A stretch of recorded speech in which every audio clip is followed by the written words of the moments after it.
দেশে মুঠোফোন উৎপাদন ও সংযোজনে মূল্য সংযোজন কর অব্যাহতি সুবিধা কিছুটা কমানো হয়েছে এবং মেয়াদ বাড়ানো হয়েছে। ভ্যাট অব্যাহতি সুবিধা কমানোয় মুঠোফোনের দাম বাড়তে পারে। Washing machine, Blender. Washing machine, microwave oven, Blender, juicer, iron, rice cooker, pressure cooker ইত্যাদি উৎপাদনে ভ্যাট অব্যাহতি সুবিধা কিছুটা কমানো হয়েছে।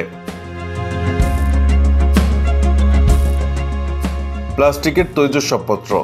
থালা বাসন সহ প্লাস্টিকের তৈজসপত্র, গৃহস্থালী সামগ্রী ও সমজাতীয় পণ্যে ভ্যাটের হার দ্বিগুণ অর্থাৎ 15% করা হয়েছে। পরিবেশ বান্ধব তৈজসপত্রে ভ্যাট ছাড় দেওয়া হয়েছে।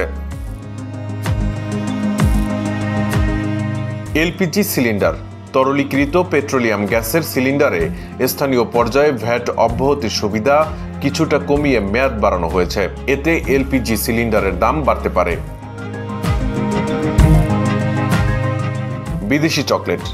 কিছু পণ্যের শুল্কায়ন মূল্য বাড়ানো হয়েছে, তার মধ্যে রয়েছে বিদেশি চকলেট।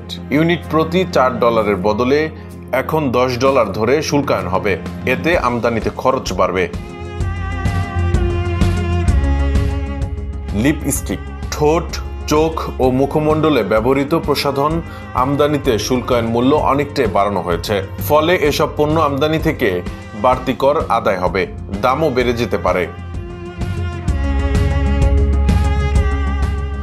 ব্লেড। দাড়ি কাটার খরচ বাড়বে, কারণ দেশে ব্লেড উৎপাদন পর্যায়ে ভ্যাট 2.5% বাড়িয়ে 7.5% করা হয়েছে।